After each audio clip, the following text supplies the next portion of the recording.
Buenas, en esta práctica realizaremos una instalación de 4 micrófonos de tipo dinámico, de condensador, Electrek e inalámbrico.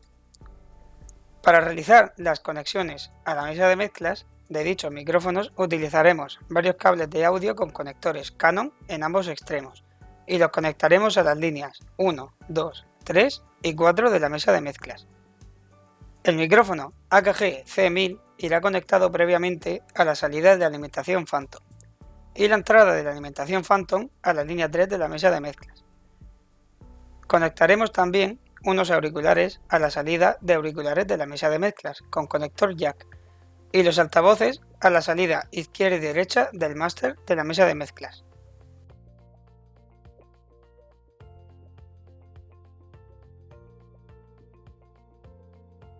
Los micrófonos que vamos a utilizar son el micrófono dinámico AKG D880, el Electrek Phonestar FCM440 y el de condensador AKG 1000, que necesita la alimentación Phantom de 48 voltios.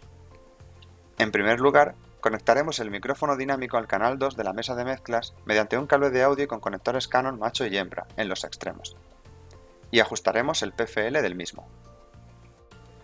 De la salida R del máster saldrá un cable con conectores Canon en los extremos, que irá conectado a la entrada de línea de una de las cajas acústicas. Y de la salida L del máster saldrá otro cable que irá conectado a la entrada de línea de la otra caja acústica. La señal de los micrófonos se podrá escuchar por los altavoces o por estos auriculares AKG K141 que irán conectados a la mesa con un cable de audio y conector jack estéreo en el extremo, para comprobar cuál de ellos tiene mejor sensibilidad. Lo primero que tenemos que hacer es dejar sin pulsar el botón blanco para poder seleccionar la entrada del micrófono. Después, tenemos que ajustar el PFL. Para ello, pulsaremos el botón rojo y nos vamos al búmetro, donde tenemos que ver que los valores oscilen entre 0, más 3 y menos 3 al mover el potenciómetro de ganancia. Una vez hemos acabado de ajustar el PFL, dejamos de pulsar el botón. Lo siguiente que tenemos que hacer es enviar la señal de corte al subgrupo 1 y 2 pulsando el botón, y además vamos a modificar la panorámica de corte para que la señal solo se obtenga en el subgrupo 2, girando el potenciómetro hacia la derecha al máximo. Subimos el fader de la señal de corte a 0. También subimos el fader del subgrupo 2 para que se haga una premezcla antes de enviar la señal definitiva al máster. Y finalmente obtenemos la señal del subgrupo 2 en el canal R del máster para poder realizar nuestras comprobaciones. Para los demás micros se haría el mismo proceso que hemos hecho anteriormente.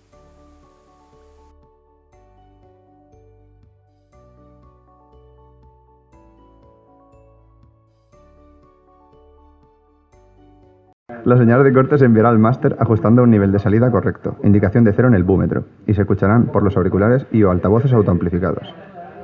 La señal de corte se enviará al máster ajustando un nivel de salida correcto, indicación de 0 en el búmetro, y se escucharán por los auriculares y o altavoces autoamplificados. La señal de corte se enviará al máster ajustando un nivel de salida correcto, indicación de 0 en el búmetro, y se escuchará por los auriculares y o altavoces autoamplificados.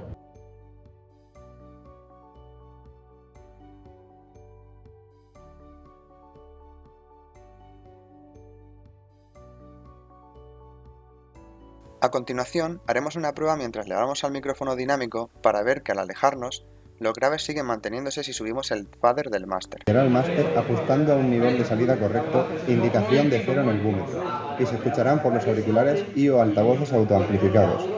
Mientras que en el micrófono de condensador, los graves cuando te alejas decrecen, aunque ajustemos el fader de la salida del máster y el potenciómetro del subgrupo.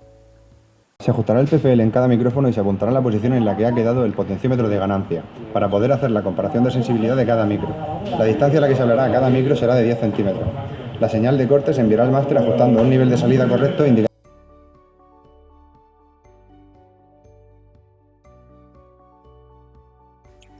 En el nivel avanzado de esta videopráctica vamos a realizar la configuración y conexión de un micrófono inalámbrico Shure a una mesa de mezclas, probando su funcionamiento, y se comprobará bajo a qué condiciones empieza a aparecer ruido. A continuación podemos observar el micro Shure PGX, el cual actuará como receptor, y a la izquierda el que actuará como emisor. Como podemos observar, en la salida del micro de nuestro aparato receptor tenemos un cable de audio que va a la entrada del canal 2 de la mesa de mezclas con conectores Canon en ambos extremos.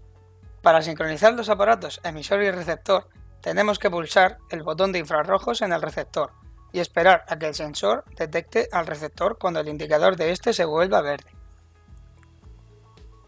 El sistema de recepción de señales del Shure VGX funciona mediante el sistema Diversity, que consiste en colocar las antenas de tal manera que formen 90 grados para que el dispositivo escoja la señal que mejor reciba y evitar ruidos innecesarios. Además, se escoge un canal que esté libre. Y por último, se conectaría el micrófono a la entrada del aparato emisor Shure mediante un mini Canon. Una vez tenemos hecho el conexionado, se ajustarían los parámetros que hay en la mesa de mezclas como lo hemos hecho anteriormente con los otros micrófonos y procederíamos a comprobar a qué distancia aproximada se empezaría a escuchar ruido, denominado fading, cuando el emisor se aleja del receptor. Se ajustará el PFL en cada micrófono y se apuntará la posición en la que ha quedado el potenciómetro de ganancia. Para poder hacer la comparación de sensibilidad de cada micro, la distancia a la que se hablará a cada micro será de 10 centímetros. La señal del corte se enviará al máster ajustando el nivel de salida correcto. Y hasta aquí la videopráctica de hoy. ¡Hasta la próxima!